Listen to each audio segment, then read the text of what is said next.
2007 साली महाराष्ट्र केसरी होत असताना माझ्या सांगली जिल्ह्यासाठी जवळजवळ 28 वर्षानंतर मी सांगली जिल्ह्याला महाराष्ट्र केसरीची गदा मिळवून दिली।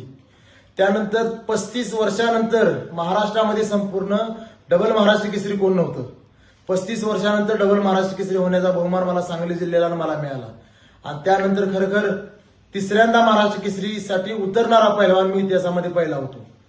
आणि त्या ठिकाणी मला पंचांनी ज्या पद्धतीने शिवराज राक्षेवर अन्याय करून हरवण्यात आलं तशाच पद्धतीनं त्यावेळेस मला पुणे सांगवी मुक्कामी तिसऱ्यांदा महाराष्ट्र केसरी होत असताना तिथं हरवण्यात आलं। काल रात्रीच एका जाहीर लाईव्ह कार्यक्रमामध्ये कुस्तीगीर परिषदेचे त्यावेळेचे उपाध्यक्ष अर्जुन पुरस्कार विजेते गुरुवर्य काकासाहेब पवार यांनी कबूल दिलेली आहे की चंद्रहार पाटलावर 2009 साली अन्याय झालेला होता।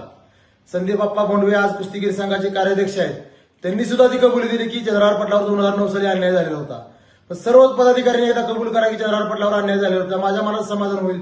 कारण आज मी कुठल्याही महाराष्ट्र केसरीच्या स्पर्धा बघायला सुद्धा जात नाही, कारण त्यावेळी जो माझ्या मनावर आघात झालेला आहे, घात झालेला आहे, त्या अजून मी 15-16 वर्षाला त्यातनं बाहेर निघालेलो नाही।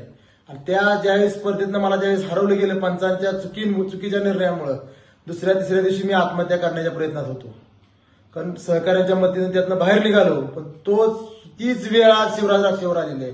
त्या 5 सेकंदाच्या त्या चुकीच्या निर्णयामुळे त्या एका माकडामुळे त्या शिवराज राक्षेचं पूर्ण आयुष्य बर्बाद झालेलं आहे। त्यातनं कुठंतरी मला बाहेर पडायचंय म्हणून मला ही पहिली दुसरी महाराष्ट्र केसरीची गदा मी आज 2 दिवसाच्या आज जर सर्वांनी कबुली नाही दिली तर गदा मी माघारी देणार। मला ह्या गदांची गरज नाही। मी आयुष्यभर जोपर्यंत जिवंत आहे तोपर्यंत कुस्ती क्षेत्रासाठी काम करत राहणार, लाल मातीसाठी झगडत राहणार, झटत राहणार। धन्यवाद।